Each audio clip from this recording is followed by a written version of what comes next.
It is really important to understand that the president does not own the military, does not own the National Guard. And the people that are fear-mongering on here, either they know it and they don't care and they just want to scare you and have you listen to them. The world is ending. They're in red states preparing to take on blue states. This is the start of the Civil War.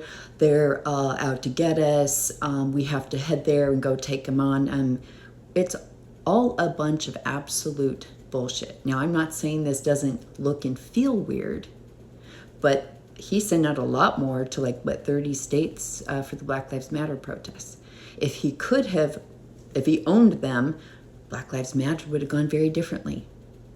Okay, so I think it's important to listen to people this was their career for a long time. This is their field of expertise.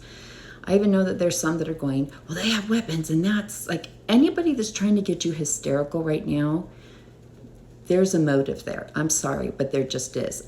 None of this is comfortable, but none of it is illegal. It is all of him just trying to pretend like he has a big wiener.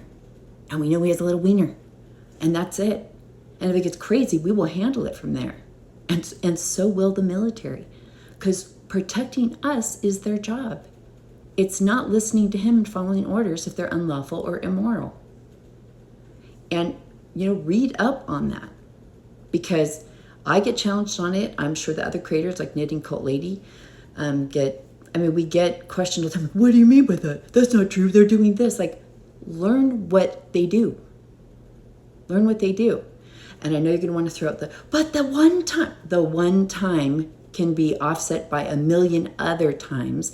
And also understand that they say no to higher ups all the time. But that's not something you get in a press briefing. That's not something they go, the private pulled a gun on the colonel today because he wasn't following. You don't get that stuff. Did we invade Greenland? Did we invade Canada and Greenland? Did we invade them? Why not? Because they went, not on your life. No, absolutely not. He would invade everywhere if he could, because he's a wannabe dictator. Made for TV wannabe dictator. He would love to play Kim Jong-un, and he can't. So that's why he has his little goon squad, because he knows he cannot control the military because he does not own them. They are not allegiant to him. They're here to protect us. Okay? I'm going to play this video from this creator because I like to promote other creators that have a lot of background in this. And Knitting Cult Lady did a great video today, so go look for her longer one about what's going on. And breathe. We're not saying that something crazy couldn't happen, but the likelihood isn't really high if you understand the military and the National Guard and how they work and who the people are that are in them and how they are configured. Okay? So please just take a minute before you believe martial law is coming. They're training for civil war. The red states are training to go attack the blue states. I'm embarrassed for the content creators saying that. I don't even care if they have a little background in this.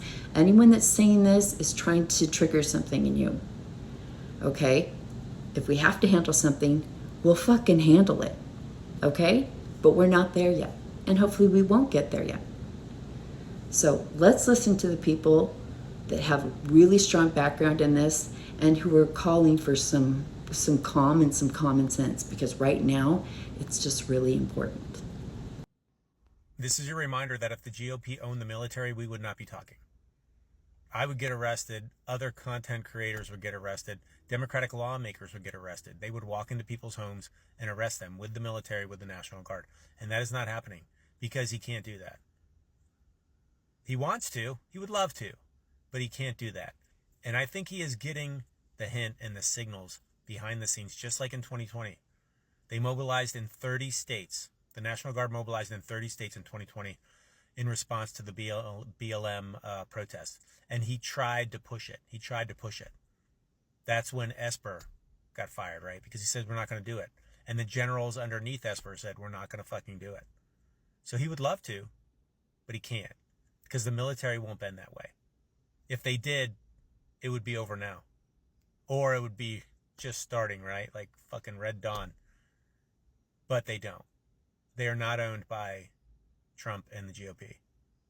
So the National Guard being in 19 states, yes, that is a play. That is rage bait.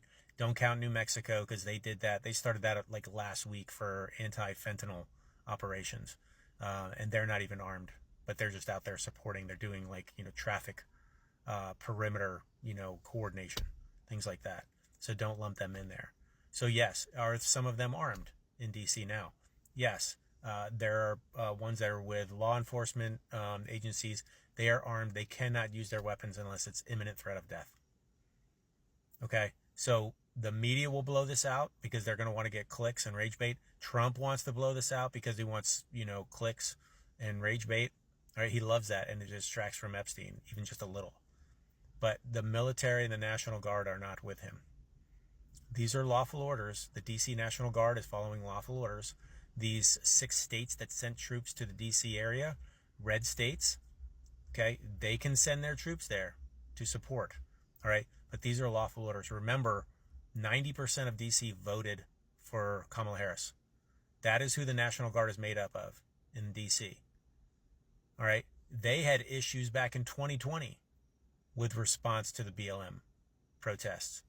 And in the last 4 years under Biden, do you think more, blue-haired liberals joined versus MAGA or not? Under the tyranny of Biden, I would say there was probably more Democrats, more middle-leaning, more sane Republicans, if they still exist, joined in the last 4 years. So the bulk of these troops are not going to do jack shit to support a tyrant. And they hate being out there. And remember that. Okay, remember that. They are not trying to arrest people. They're not walking into people's homes. They're doing a lot of clerical stuff. They're doing a lot of presence patrols. They're walking along on beautiful days around, tourist spots. That's what they're doing right now. So just treat them with respect. They're going to treat you with respect. If shit goes sideways and they start trying to use the military and National Guard or certain elements, right, like hand-pick people to do shit, the rest of the military and the rest of the National Guard will respond in kind. Their job is to protect citizens. Okay? So I know it's fucking crazy. I absolutely understand that. And they're going to try to ratchet up as much as they can. They're going to threaten to go to Chicago. They're going to threaten to go into New York. And that's where shit gets a little crazy if he decides to do that. Because then you're going to see some serious pushback, not just in the military, but in the National Guard and people on the streets. And the governors, right? Like especially going into blue states where the governor controls the National Guard. And he'll try to play some loophole stuff. So a lot of threats right now, a lot of bluster, but we're used to that. So just take a breath and understand, what's going on. He does not own the military. He does not own the National Guard. He wants you to think he does. And it is not the case. So big breaths.